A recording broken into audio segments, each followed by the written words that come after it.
We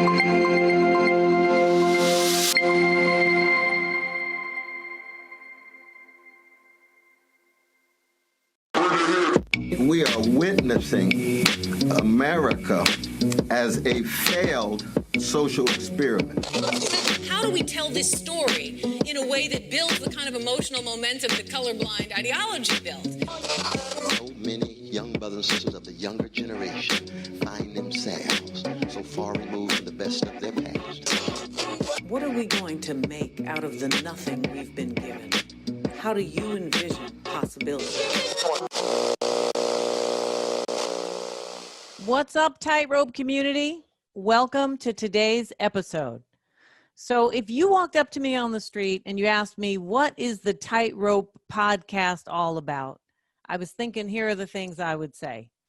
First off, it's a conversational space, but it's not just any conversational space. We don't pre-plan it all out with fixed positions.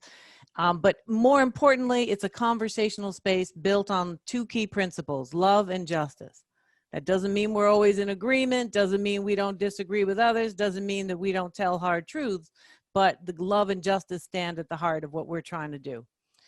We also love to lift people up and to have a good time, because Cornel West is actually one of the funniest people I've ever met, truly a funny person. But we always tell the truth as we see it. Now, we're not saying we have a cornered the market on all truth, but we tell the truth as we see it and we're willing to defend it. So that means sometimes we take some risks. And that's why it's partly called the tightrope, because you can lose your balance if the truths you're trying to tell are not all that popular. But the most important thing I think we try to do on this podcast is to help each other and hopefully help you survive this troubled world that's been created and give everybody the tools to reimagine it. I'm Tricia Rose, and I'm certain there would not be any kind of tightrope were it not for Dr. Cornel West, my dear co-host, very good friend, and one of the greatest intellectuals on the planet. Cornel, how are you doing today? My dear sister, it's always a blessing to be in conversation and dialogue with you on the tightrope. We might not always be breakdancing on it, but we moving. We making sure that we are in motion on the tightrope, headed toward truth, love, justice, and beauty. We believe the arts, music, painting, architecture, indispensable. Staying on that tightrope. Absolutely, absolutely. Even when you fall off, right? You want to figure out how to do it with a little bit of style. That's right. You want to hit the deck. You could be in rhythm as Newton's law of gravity is dictating your fall. Exactly. Oh yeah. Hit the ground, get back up, straighten your jacket. Bounce back. That's exactly. So right. Cornel, what this week? I mean, there's always so much to think about, but you know, if you could share your perspective on any one thing that you think has been on your mind a little bit. You know, people are so enriched by your insights and your perspective. You don't have to cover everything, but just something that's been striking you right now that we'd love to hear. Well, you know, I think it needs moments of such overwhelming grimness and bleakness that it's good to go straight to the most fundamental challenge and questions that we could ever raise. And that has to do with whether we as a species have a underdeveloped capacity to treat each other right in such a way that we can preserve the species, or whether in fact we're headed toward destruction because we haven't cultivated the capacity to allow us to avoid destruction. I'm thinking about the ecological catastrophe. I'm thinking about nuclear catastrophe. I'm thinking about, who knows? We don't know what 3 weeks will be from now. I was just at a press conference the other day calling for international observers for the US election. We may be in a situation where we call for UN troops to help mediate conflict between American citizens. You know, the troops from Congo coming to New York City to make sure we Americans don't crush each other. We're at that point now. We may need some international or external help in order to make sure that our democratic process can proceed. But in the midst of such grimness and bleakness, when we look at that head on, we've got to realize that we do have the sources and resources to get through it. That's what Mm. fortitude is. Not just courage, but courage with a spiritual and moral dimension gives us a direction in light of a grand vision. That's fortitude. And Mm. we do have the fortitude, I think, to make it. It's just a matter of trying to exemplify it and gather up all the energies and spirits and intellects and visions and bodies and communities and traditions that we can to do it. Right, right. So do you think fortitude requires a spiritual frame, or is it just somebody who can just grind it out, stay on point, stay on habit? Or do you think that there's a spiritual underpinning to that capacity regardless? I want to ask you that question. I'd love to hear what you say. But a lot of it depends on what we mean by morality and what we mean by spirituality. If by True. morality, we mean integrity, honesty, decency, courage, and generosity toward others, service to the weak and vulnerable.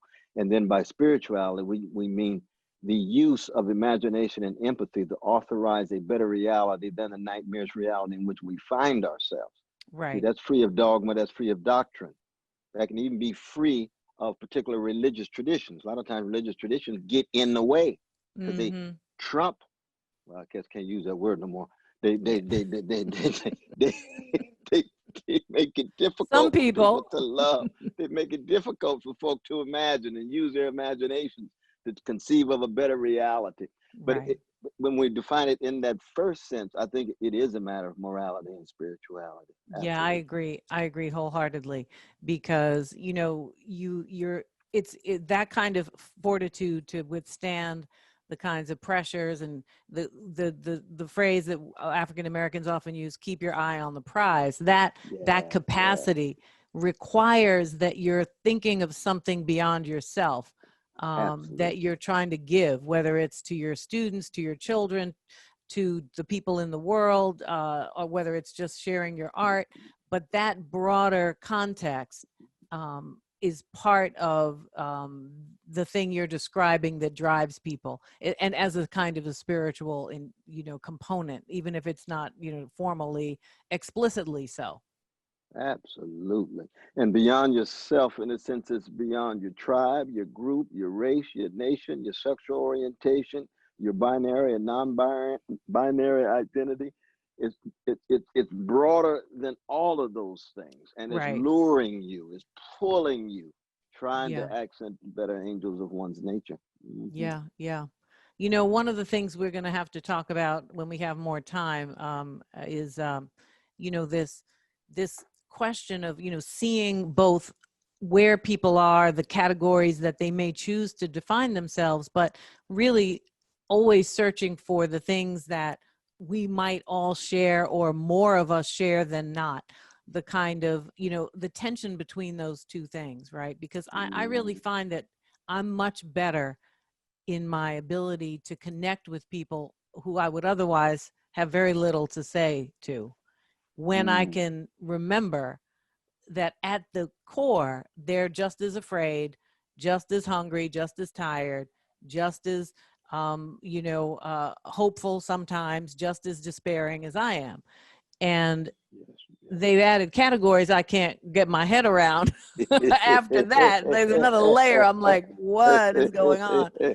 But I do better when I stay at that core level, at least imagining the possibility, Absolutely. I mean, for me, it's a matter of just knowing that somebody loves them and they're trying to love somebody else. Yeah. And that's a way of keeping track of their humanity. It's very rare that people just go through life and have absolutely no desire whatsoever to connect in a meaningful way with somebody else, or to actually find joy in being loved or being affirmed and recognized and acknowledged.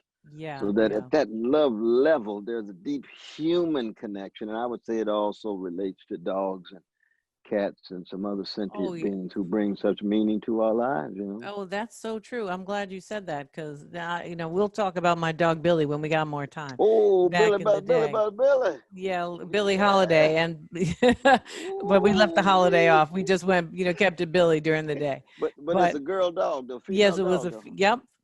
yep. She's not here anymore, but she taught me almost Billy as much as died. Andre about love. For real, for real. Billy died though. Yeah, well, you know, once I got Lord. her and I realized I did the math that I was, unless something terrible happened, she was going to die first. I spent her whole life preparing for that. Yes, she died a God few years ago. Almighty. She was 12. Um, So that was 84 in U.S. Well, I mean, in human years, I shouldn't be so anthropocentric like that, though. But she was, if in human years, yeah, I guess she'd be about that. Yep. about 84. No, but didn't Yeah. she lived a good life, though. Yeah, She she lived a did. She good did. I'm life. gonna tell you all about her later. But the thing that you also, I think, were getting at too was that creativity that transcends all those categories. You started with the role of beauty in the arts, and you know this is very important about how do we connect across spaces. Um, to hear each other's art but learn about each other's creativity. It's so ironic, we're in a world with so much connective tissue, and yet we get so much top-down advertising about some people's art, and so many other people we simply have no way of hearing about. And that really connects to our guest today, Oh, yes. who's created a space for creators to be in communication with each other and with art, with fans, and that really want to hear what they're doing. So let me introduce him briefly, and then I'm going to turn it over to you, Cornel. So we're Yeah. thrilled to have Jack Conte with us. Jack, it's fantastic you're here. How are you? I'm doing great. Thank you so much for having me. I'm really honored to be on the show. Well, we're thrilled to have you. Let me tell a few people, in case some of our Tightrope pod folks are sleeping on Patreon. Let me give them a little insight. Jack Conte is a musician, a filmmaker, and half of the group Pamplemousse, and a co-founder at Patreon, a membership platform that makes it easy for creators to earn salaries directly from their biggest fans. Patreon was founded in 2013 and is home to over 200,000 creators of all types who've earned $2 billion from over 6 million active patrons. But the money isn't the big news, in my opinion. I mean, I know that's not a, Wall Street response, but the money isn't the big news. The headline for me is Patreon's role as an industry disruptor, and the ways in which Patreon allows creators to connect directly with fans and their audiences, effectively sidestepping the music and culture industry, which allows creators more freedom, independence, and sustainability. Before Patreon took off, Jack spent his days in a converted dog kennel, and maybe that's why we've had to talk about Billy for a brief moment, turned recording studio. I've never heard of a dog kennel turning into a recording studio. And he was making music and YouTube videos, and many of them have amassed over 120 million views. But now Jack is full-time CEO mode, Patreon headquarters in San Francisco, where the company continues to provide creative and financially sustainable platforms, sharing creativity and paying millions of dollars and bringing people together around the world. Jack, thank you so much for coming to the Tightrope. Thank you so much again. I'm really excited for this conversation. That opener almost had me in tears. I can't wait to talk to you two. We've got so much to talk about. Excellent, excellent. We just want your love, insight, and intellect to flow from your heart, mind, and soul, because we know you are an artist as well as a visionary leader when it comes to entrepreneurial activity and preserving the integrity of the creative process. We know that your beloved wife is from my hometown of Sacramento, California. Is it Sister Natalie? Is that her name? Natalie is. Natalie, oh, tell her we said hello. Yes, indeed. The other half of Pamplemousse. I will tell her, yeah. But tell us, how do you hold together on your own personal tightrope, being such a creative artist? We got a chance to see some of your videos with all the computers moving with the funky beat. I could feel that R&B influence. We can say a bit word about that. But then at the same time, being CEO and making sure that people have access to the fruits of their labor. How do you deal with that multiple sense of calling and vocation, my brother? I haven't figured it out yet. I don't know. it's very hard, and it's I finally found a place where I can be prolific and be a creator and come out with art and music and have a voice again. For the first 4 to 5 years of the business, I hadn't figured that out, and I was heads down in operations building this system, building this company to help creative people. And I felt a little bit like, you know, the first few years I felt like my creative like pilot light was starting to suffer. And it's only in the last 2 or 3 years that I've really been able to figure out some new ways to be prolific, be a creator. And so now I'm coming out with, you know, new music videos every week, and you know, there's some teams now to kind of help us, you know, build our creative output and do mixing and engineering and mastering and all the kind of work that goes into creating music. So that's all now, you know, a big part of the process, and why I'm able to kind of be, you know, both a CEO and an artist at the same time. Mm-hmm. Have you been finding that there's been more investment in this kind of platform under COVID? I mean, how has COVID impacted the artistic community and the creators on Patreon? You know, this is a hard thing to even talk about, because the you know, Dr. West, as you mentioned, the world is grim right now for so many people. And what a tough moment to be going through for all of humanity right now. What a tough thing. And on, you know, for artists especially, you know, Live Nation canceled global touring operations. AEG canceled global touring operations. They have to, right? No more tours. So you get these artists who were looking forward to a year of touring and income generation to help them, you know, distribute their music and record their next album and pay their teams. And that whole industry is completely wiped out with no line of sight toward recovery. You know, a lot of podcasters, you know, are seeing ad revenue start to shrink because companies are experiencing recessions and going through layoffs and cutting their sales and marketing budgets. So advertisers are putting less money into the ecosystem. So any creators who are paid through advertising, you know, whether it's YouTubers or podcasters who are running, you know, mid-roll or pre-roll or whatever ad systems they're using, those creators are seeing their ad revenue tank as well. And so a lot of creators are coming to Patreon right now. A lot of creators are coming to Patreon to start building a different model, right? To start building a, you know, a different way of having a relationship with their audience and being able to build a self-sustaining, you know, career of artistry, of professional artistry, and to get paid for it. And so, you know, it's a strange thing because the company is going through you know, an incredible moment of growth right now, and I'm really grateful for that. And I know that, you know, at the same time that the world is going through such a difficult time, and that's a weird thing to kind of think about and reconcile. But I'm glad that there is something for artists, some alternative, you know, mechanism, so that people can continue being creative even through, you know, the horror and grimness around us. Well, that really is grim when you start cutting back on the artist like that. I mean, the artist being the vanguard of the species, and the species needs all of the spiritual and moral resources and sources it can get to help mobilize the energies and vision to keep us going. Artists show us the future. You know, artists show us what our values are going to look like 20, 50 years from now. Artists are ahead of the rest of us, and they paint that picture for us, and they inspire us, and they show a vision of hope, and they pull us closer. They pull us into the future. And we need them now more than ever. Right. You know, so that, I expected there to be some growth on Patreon, but it was sort of shocking to really be reminded of that massive infrastructure that has been suspended. But, you know, if we take the very top artists and put them aside for a moment, because I'm going to hope that they have at least a little savings in their bank accounts to survive.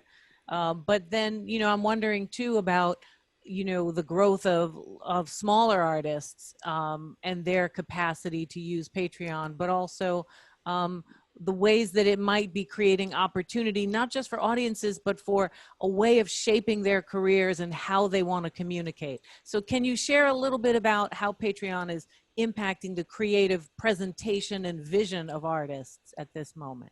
Absolutely. I think it does a couple things, and you just called it out. It changes the economics of professional artistry. It changes the economics of professional artistry for an entire class of an entire generation of artists who have been trained for a decade plus that they're not enough, that 20,000 views isn't enough, 50,000 views, not enough. That's just a Right. couple $100 in ad revenue. 50,000 views. That's not. You're not you can't be a professional artist with 50,000 views. And in my view, and in Patreon's view, 50,000. That's two basketball stadiums full of humans who are looking forward to your next thing. If you're reaching 50,000 people with your words, with your poetry, with your painting, with your art, with your videos, with your music, that's 50,000 human beings who want to hear from you and want to know what you have to say next.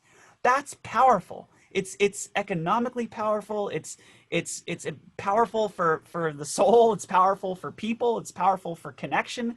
And those folks ought to be able to continue making stuff, right? In what world, the way I like to think about it is like, Right. in what world is 50,000 people not enough? In what Yeah. world?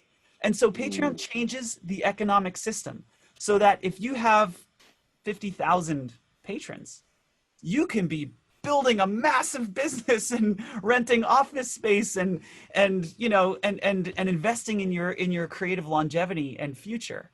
And so that's the first thing it does. It changes the economics of, I think you mentioned like the top artists. Well, folks like to call the opposite of that. They call it the long tail, right? The long tail artists. And for a long time, the long tail has been folks who are getting 10,000 views a month or 20,000 views a month. Now there are creators on Patreon. If you're getting 10,000 patrons or 5,000 patrons, forget it. You're not the long tail. You're making a killing. You're crushing it. So that's the first thing it does. The second thing it does is it changes the relationship that artists have with their fans. Because here's how I like to think about it. I'm an artist, and one of the things that I think I've always considered, artists I think don't have a healthy relationship with money a lot of the time. I've seen artists push money away, or not want to think about money, or not want to deal with money, or not want to. They feel embarrassed by money. They feel embarrassed about asking for more when they're negotiating for something. They push it away, and I think I think for artists to know what they're worth, and to know that the reason they don't have that feeling of worth is just because of how this ad model has trained them, how these platforms have trained them. That when you open up your YouTube app and you see, all the impact you're having, and then right below it you see your ad revenue of $85. If you've been trained on that over and over, every time you open up that YouTube app, suddenly, or not so suddenly, 5 years in, you start thinking, I guess I'm just not worth that much. But we think artists, and I believe artists, are incredibly impactful and should be treated as legitimate, viable contributors to the workforce. They're people who are generating impact and reaching millions with their work. And the key with changing the relationship with your fans is we give artists the relationship to have with their customers. So with their fans, like, you get the email addresses of your fans. If you want to reach your fans, you can send them a post, and we'll send your post to all of your fans. There's no holding back. There's no algorithm that says, okay, we're only going to post to 2% of your fans or 1% of your fans. We give artists the control to reach 100% of their audience 100% of the time. That's really important. What other small business on the planet gets separated from their customers, gets separated from their fans? That's not fair. It's not fair to artists. Artists deserve, they're contributors to the workforce. They're legitimate small businesses. They're members of society that are having impact. They ought to be able to have a relationship with their customers like any other small business on the planet. Yeah.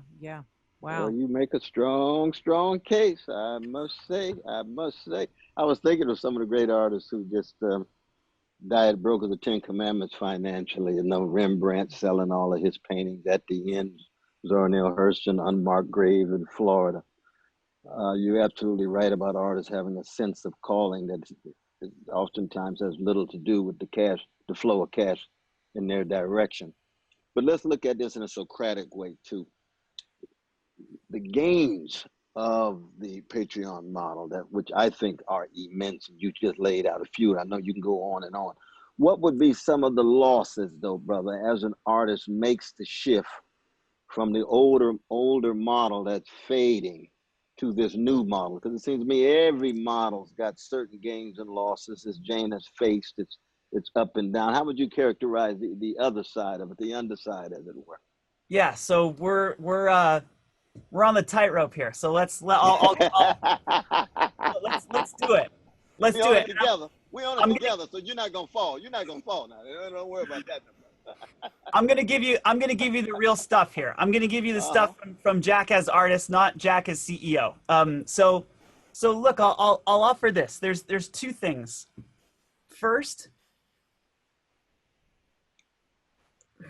there's something beautiful about saying what's in your heart without outside influence. Outside influence of politicians, outside influence of brands, outside influence of fans. There's something beautiful about saying what's in your heart and ignoring the world around us, right? Because often we know, we have a sense. And when you develop that strength of relationship with your fans, there's a temptation to serve your fans and to treat your fans as customers and to build for your fans and to direct and change what's in your heart. And Patreon doesn't solve that problem. Now that problem exists with CD sales, and it exists with absolutely. As soon as you weave economics and art together, there are market forces that an artist has to be aware of as they say what's in their heart. And Patreon does not solve that problem, right? Because you get closer to your fans. Now, some artists love that. Some artists are resilient and they resist the temptation. Some artists are fine, just being more accommodating. but it doesn't. I think that's an important thing to be aware of as we're talking about the trade-offs of any system that we build. We have to have an honest conversation about those trade-offs, and I think that's a real trade-off. But you said there were two. That was one. Okay. Don't fool around now. He will. He's listening. I forgot. I got so into one, I forgot all about number two. Oh no, he's so powerful and candid and honest. He laid out that number one. All right, I'll give you another one. And actually, I think Patreon does a good job of this, but it doesn't solve it. We do a good job. We don't solve it.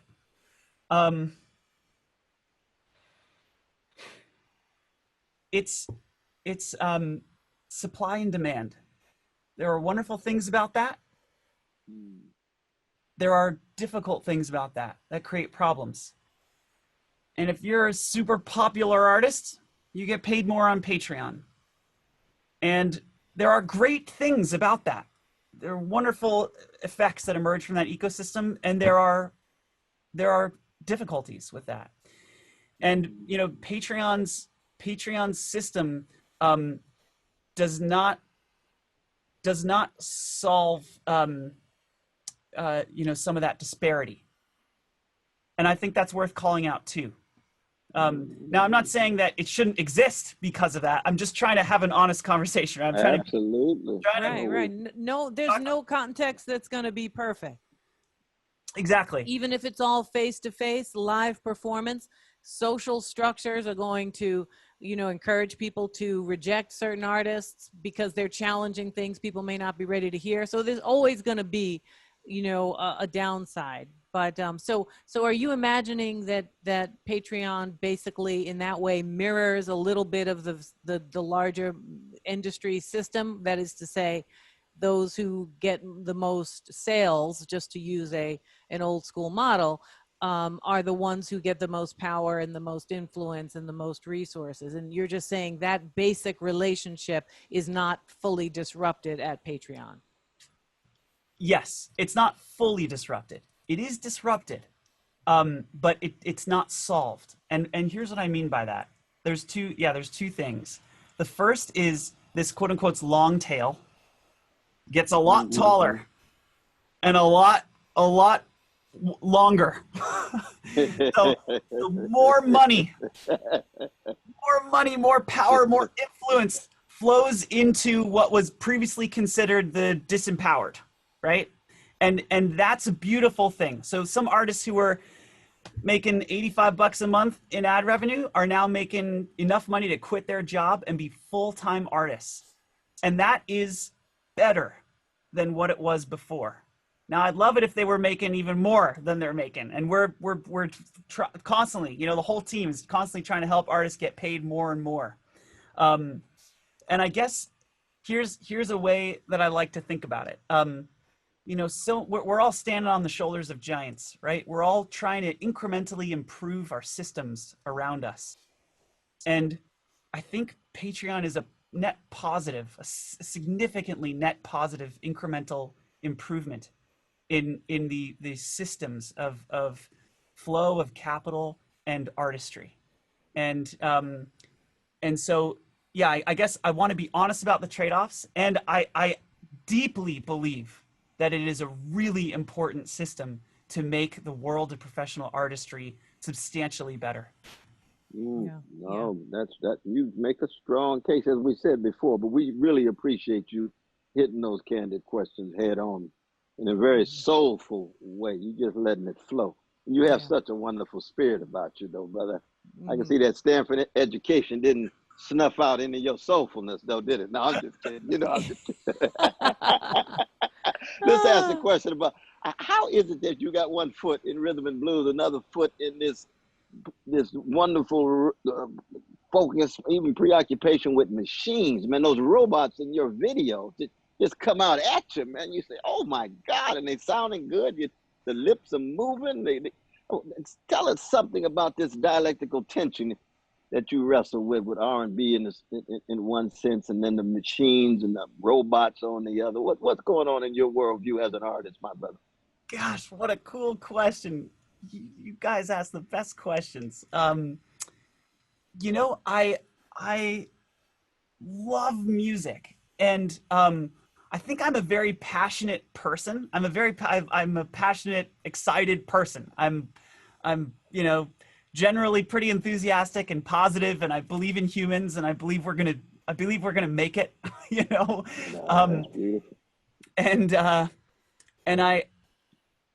And when it comes to music, I've found I get very analytical with music. I have to, because I listen to folks like Paul McCartney, and I listen to folks like Carole King, and I listen to folks like Stevie Wonder, and I listen to folks who are, the world's greatest melodicists, and there's something that it just sounds like it comes from the heart. It sounds like it comes from not here, but here. And if I'm being totally honest, I don't know if I have that. I feel like I have to learn it, and I have to think my way into it. It's a little embarrassing for me, actually, to tell you the truth, to like admit that and to talk about it, because I would love to be one of those. I would love to be Stevie Wonder. I'd love to be one of those artists who We'd all love to be Stevie Wonder. But I had to learn music theory, and I had to wrap my mind around melodic creation. I had to break melodies down into their component parts and understand, micromotivic composition. And I had to break harmony into its pieces and understand voice leading and motion of individual melodies to create harmonies, and understand the math and science of music creation. And I think that maybe it's, as I was doing all that, I was engaging this very analytical, mathematical part of my brain. that fell in love with other things like physics and machines and systems and robots and I love those things, and I love thinking about them and analyzing them and understanding their component parts and breaking functions down. I love that stuff. I find joy in it because I found so much joy in breaking music down and analyzing it and trying to figure out how I could do that too. And so maybe it's just all the same thing, if that makes sense. A whole lot of sense, though. Yeah, that's interesting. That's really, really interesting. That is fascinating. Fascinating. So Now, I have a question in a slightly I mean, it's not related to the production of the music, but I mean, I'm really fascinated with Patreon as an idea. So let me just put this question in some context. Some of the work I've done has sort of examined the role of music industry control over artistic production. You know, you have some of the most extraordinary musicians in the 20th century: jazz musicians, blues musicians, rock and roll musicians, R&B musicians, and they own nothing, right? They've created the sound that has shaped whole generations, and they can barely feed their children, their grandchildren, so on and so forth. And that level of control where they get a tiny percentage only of, you know, if they have any leverage at all, and then they, you know, can try to buy back their own music, get, you know, fight to get their own catalogs. If they're fortunate, they have to produce on the schedule of the industry. I mean, it's a brutal exploitative system.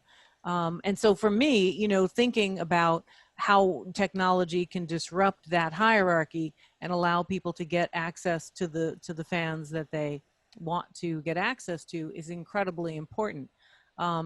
But there are a couple of things that I'm wondering if you could share. I watched you talk a bit about this notion of what constitutes selling out and what doesn't. And, you know, I thought this was really interesting. So can you talk a little bit about, you know, this idea of adjusting your packaging, but not your soul, you know, and how Patreon is somehow able to assist with that distinction? Oh, yeah. So, okay, this is another great tightrope conversation. The concept of selling out is, of course, deeply divisive to the artistry community, and it's also it's one of those things that culture has changed around what it means over the last 15 years, and so artists have had to kind of adapt and understand as the culture of selling out and what constitutes selling out has changed as well. And so I think it's helpful in those cases when there's so much rapid change and, you know, different cultural movements to really zoom out and think about, like, what are the sort of foundational principles, the core things that will be true, you know, 10 years from now, even as the sort of things, you know, are the sort of cultural aspects around them change. And so the ultimate truth in selling out for me is I like making art.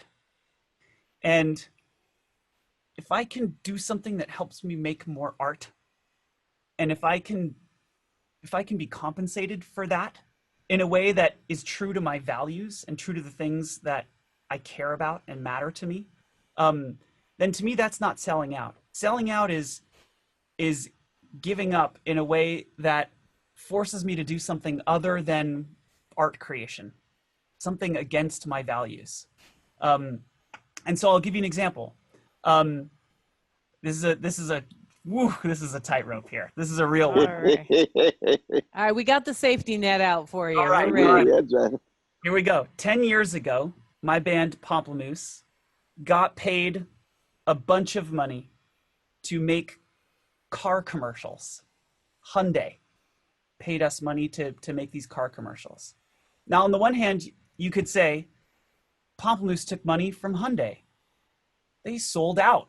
They took money from a brand. That's selling out. And then they made these commercials and put them and contributed to kind of this system of selling merchandise and contributing to consumerism and, you know, et cetera. That wasn't my view. And I'll tell you why. My view was we used that money to build a recording studio at our house. And in that recording studio, we made the next 8 years of our art and music and videos. And without that income, the band would not have been able to sustain itself and continue. And so if that's the trade-off at that moment, if it's like, this is the thing that's going to allow us to continue and sustain, and we're going to be able to invest in our infrastructure and make more art and do the, you know, and invest in our music, I actually don't consider that to be selling out. Now, if it were a brand who stood for something and did things that were against my values. Okay, that was my next question. Yeah, exactly. But it's Hyundai. It's Hyundai. It's an inexpensive car to help people get transportation needs met. If it were McDonald's, we've turned down McDonald's commercials. And that's what I mean by doing something that's against your values. It's at the end of the day, if you can get the income and stay true to your values and what you care about, and it allows you to invest in your art and invest in your creativity and build your studio and keep your output going. To me, that's the opposite of selling out. I wish more artists believed that about themselves and felt okay with earning money for their value and impact in the world. I so deeply appreciate your words. I was thinking about the great funk master Charles Wright and the Watch 103rd Street Rhythm Band. You hear they express yourself on TV all the time. And I know that Charles and others had something else in mind when they made that song on the chocolate side of Los Angeles. You know what I mean? We were dancing to it under the purple lights in the garage a couple of decades ago. But at the same time, he is able to gain access to resources that allows him to continue to do his thing as the great artist and the band that they are. And they're up in age now, but they're still out there doing that thing. But when you add it, what kinds of company, what kinds of enterprises are we really talking about? I think that becomes the crucial. Is there, I'm curious to both of you, is there an analog in the world of academia? Oh, Lord, yes. Yeah, Lord, yes. I was already thinking, go ahead, Cornel. But I mean, you know, you always want to be careful and cautious about sellout, but there are such things, and there's sellout in any profession, in any occupation, in any job, when you sell your soul for a mess of pottage, knowing that you're violating your dignity and your sense of who you are and what you're called to do.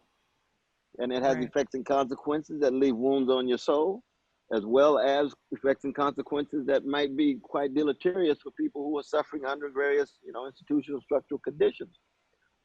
But at the same time, we have to be honest that all of us are negotiating and navigating with terrain not of our own choosing. Right. And so you make certain kind of compromises. You don't want to confuse prudential compromises with just selling out. You have to make some practical judgments. But I know Sister Tricia also. Yeah, no, those are right on the point. I mean, I was thinking about, you know, the fact that there's a lot of pressure sometimes, particularly if you're a woman or a person of color, African American, trying to speak about inequality and injustice and discrimination. You know, the rewards in the profession are not as high necessarily as if you make some other choices, unless you become a rare group of a few who transcend that. So there's sort of the rewards for fitting in, even in a profession that gives you, at least at this point in history, lifetime appointments. I mean, in some ways, we're freer because we have a kind of Patreon type, you know, context. Nobody expects us to fill stadiums. If 50,000 people read my book, I am more than happy. I'm truly dancing on the ceiling. So you've had more than 50,000 read Black Noise now. You got hundreds of thousands of people around the world read your classic text. Well, I mean, come on, Cornel. That's just the beginning of them reading one of your books. But yes, this is true.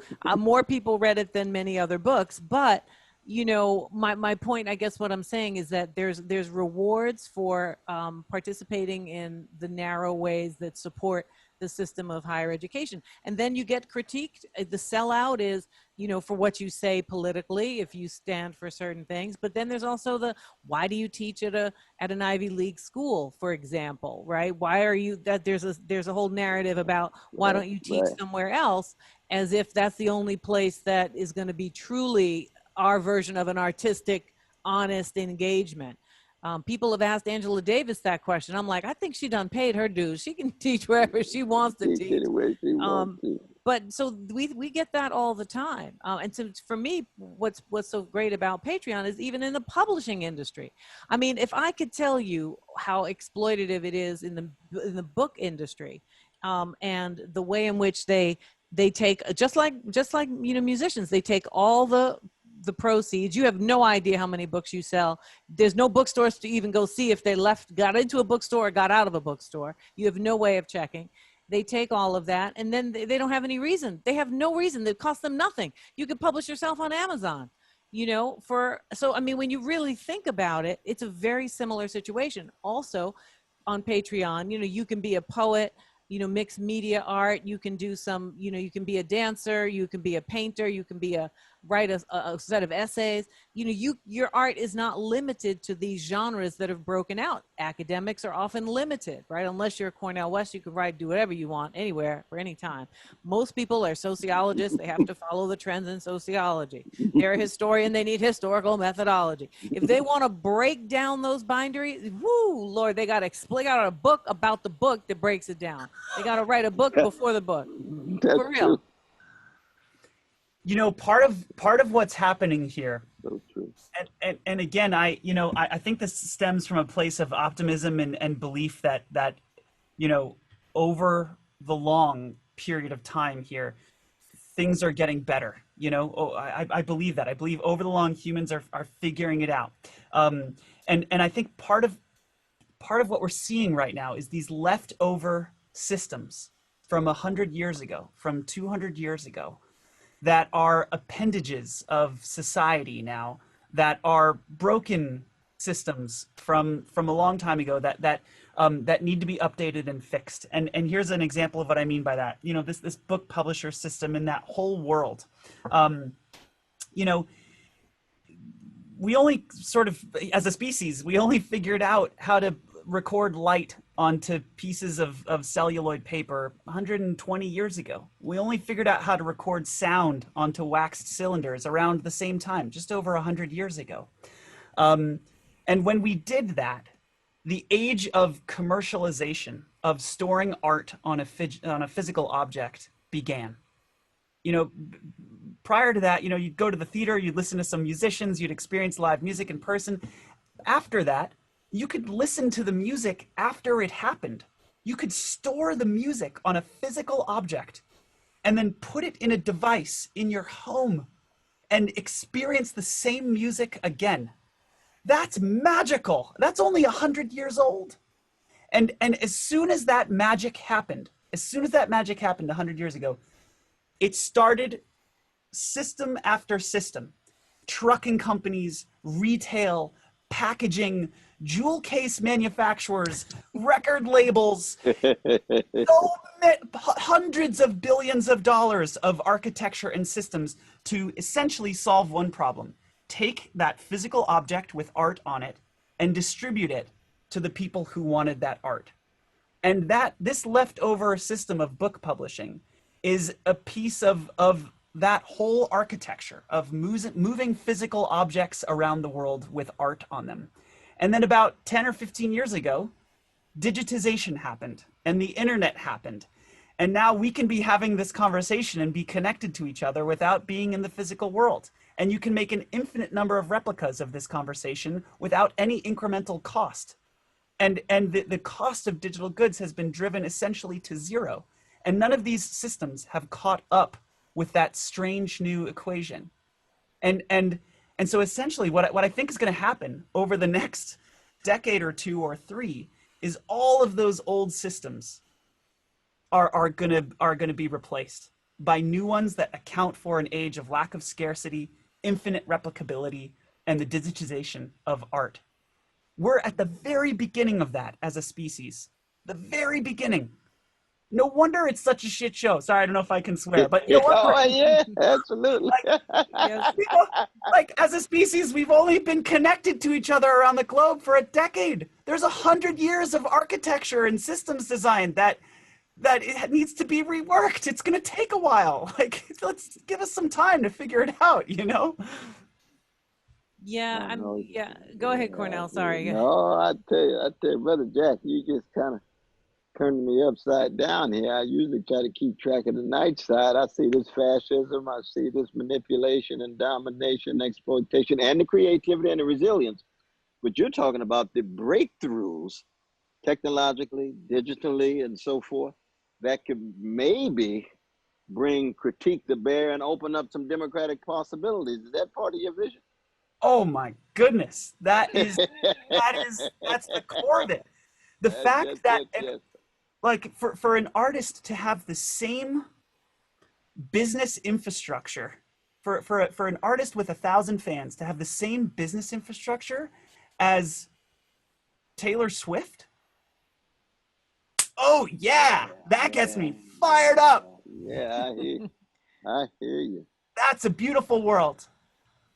Wow, So- you gonna send us all back into the studio, brother? I'll tell you, I'm like, I better start. We better cut a record, Cornel. That's the truth. Bring Brother Jack in with his guitar, and I get my drums together.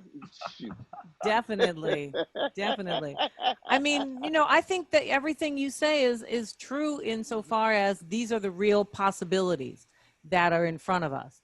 But there are also real dangers, not only the dangers that Cornel's mentioning, because all that immediate connectivity, especially when you're looking at, you know, extraordinarily powerful social media networks, that means they can shape consciousness. I mean, the level of sophistication of knowing human consciousness, human behavior, the biology of the mind and the soul and the spirit is terrifying. Forget this, see who likes this ad and who doesn't like it. I mean, they're at the level of fundamental biology. And then, of course, all those fascist messages that Cornel's mentioning, you know, they distribute like that and they circulate quickly. So that's one thing. But the other thing is the subscriber model, right? Which, you know, I'm for. I've Netflix, I have more subscriptions than the next person. So I'm not suggesting I'm not part of the crowd. But a subscriber's model is part of all of this digital transition, right? So, you know, Peacock, Disney, right? Patreon, which I'm, you know, excited to join. But, you know, when you get a subscriber model, tell us how you think that avoids the kind of process of sort of setting up terms of a relationship that are not all that different, right? I mean, I'm not talking here only about Patreon. I'm talking about the whole digital landscape and the way in which it works. Yes. I think the world where people use currency to pay for something that they find valuable. You know, currency is a proxy for value. And a world where people use value to pay for value is a good system. Then value is value. There's an equation there. There's a dangerous system that we've used to prop up the internet over the last 20 years. And that's a system where attention equals value, where engagement equals value. And at the core of it, essentially what's happened is, very cleverly, these big social media companies have figured out a way to convert, when I go like this, that equals dollars for them. That equals dollars for them, just by getting my attention. And that world where essentially attention is a proxy for revenue. If you have financial infrastructure that optimizes for revenue, which are the financial infrastructure of the world optimizes for revenue, like it or not, it's the way corporations and you know, the stock market, and it's the way that we've set up this financial system. Then what you have is, if attention equals revenue, then you have these systems optimizing for attention. because it Right. optimizes for revenue. Mm. And that's why it's such a dangerous biological experiment on our psyches, on our souls. Because then the game is, how do we get your attention? And how do we use science to understand what you will attend to? And that's not Extremism, violence, hypersexuality, danger. exactly. And that is a dangerous world. And a better world is where you use currency to pay for something that you find valuable, as opposed to your attention. A lot of the drawbacks of that attention ecosystem, like privacy, like the experiment on human minds, like extremist rabbit holes, a lot of the sort of reckonings that humans are dealing with right now, I think are largely a consequence of a system in which engagement is a proxy for revenue, and global financial systems are optimizing for revenue and therefore optimizing for engagement. That's happening at scale now for the over 3 billion people who are using the internet. That's scary. And when you pay for something, you're saying that is something not that I'll attend to, because there's a difference between Right. what you will attend to and what you will pay for. There's so many things that would catch your attention, but you would never pay money for it because you don't actually value it. It makes you feel bad. It makes you feel angry. It makes you feel frustrated. It makes you lose hope in the world. I'm not going to pay for those things, but I'll look at them, right? You almost can't not look at them. It's very hard not to. I would never pay for that garbage. It makes my life worse. So that's why I think the system in which people pay for things that they find valuable is at a very core level. And again, I take everything I'm saying with a grain of salt because I'm a CEO of a consumer payments company. So there's an important bias there that everyone who's listening should just know, right? but I do think there's a danger in that first system that we've used to prop up the internet. No, I think we know Tim Wu's powerful book, The Attention Merchants, that tells a story in a very subtle way of that. But it seems to me all of these models can be used for good or ill. They have great potential. I think the new model that is more decentralized and democratic, I tilt in that direction, which is a tilt toward Patreon, you know what I mean? But anything we human beings come up with, though, Brother Jack, I'm always a little suspicious of, because it can be used, deployed, weaponized, given the character of the people who are doing that weaponizing, you know? Yeah. I agree. I am I think that suspicion is so important. It doesn't feel good, and it and as a person of privilege and power now, sometimes that suspicion is directed at me, and I have to be aware of that and acknowledge that, and also acknowledge that it's good that there is suspicion. It's good that we should be having these conversations and holding ourselves accountable to using the things that we make to do better. Absolutely. Absolutely. And that's what artists are about anyway. I mean, you want that noble discontent. You want that Socratic energy. And even whatever your trajectory in terms of privilege or whatever it is, you grow as a human being by active listening to folk who are suspicious as they raise their voices, but you critically filter it. Doesn't mean they're necessarily right. It just means might be some truth in what they're saying, and they're wrong in their conclusions. But you're still trying to bring together the best as you proceed. And that's the way it ought to be, you know? That's the way it ought to be. How do you two, I'm sure there's, I'm not sure, I know there's suspicion for universities, there's suspicion for professors, there's suspicion for, any sort of entities of power. How do you folks respond to that, and how do you navigate your way through that? Well, I mean, it's, that's, I think everything Cornell just said, you try to stay open to critique and learn from critique because people help you refine your thinking, your teaching, your expression, the content of what you're doing. But there's, and a lot of the suspicion is based on different kind of political perceptions about where, change can happen, right? Where change should happen versus where it should just be, where institutions should be entirely, destroyed. So there's a sort of a political set of distinctions there that we hear and see a lot. I mean, for me, just speaking totally independently, I just try to stay on what matters to me. It doesn't, I try to stay completely clear of, who won this award, who got this foundation grant, who did this, that, or the other. Like, more power to them. God bless them, But am I saying what I want to say? Am I telling the truth as I understand it? Am I reaching people who say they appreciate and learn from it? And am I being challenged in a respectful way that helps me grow? And as long as all those things are going on, then everything else is all right. Whatever else happens after that is all right. You can't control what people are going to do with what you said. You can't control if they're going to, try to take you down for it or not.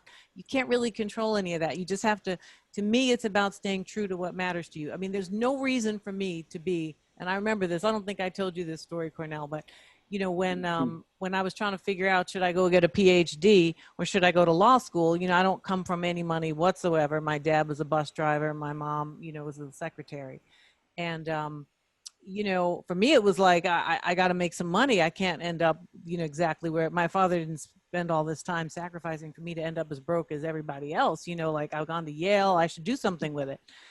And, one of the things that really encouraged me to be an academic was the sense that I could do two things that no other profession allowed me to do. One, I could say exactly what I thought, as long as I could get to tenure.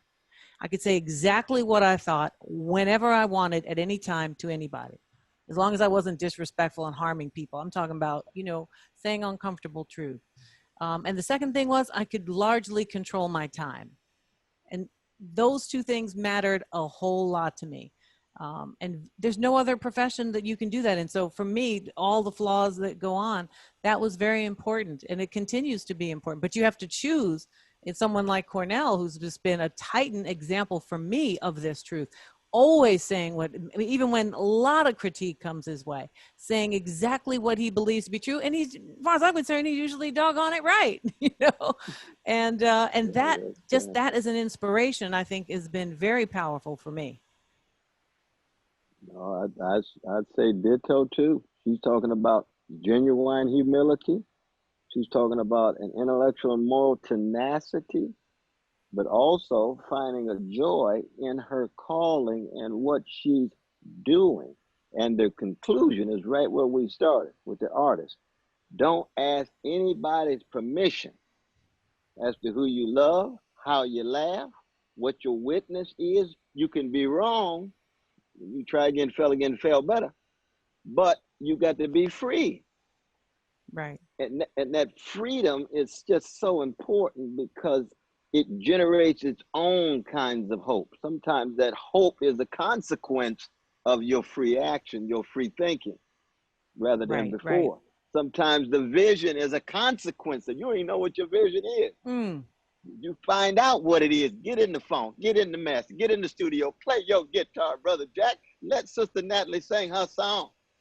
And you find out what the hope is. I mean, that's not just artistic, that's the best of what it is to be human. And that cuts across race and gender and sexual orientation, national identity, and connects us with the best of our species and other species, given the prospects that we have on this planet, Oh, I love that. And I love, I'm reminded of the moments, the moments where I've been reminded of the importance of free thinking in company building.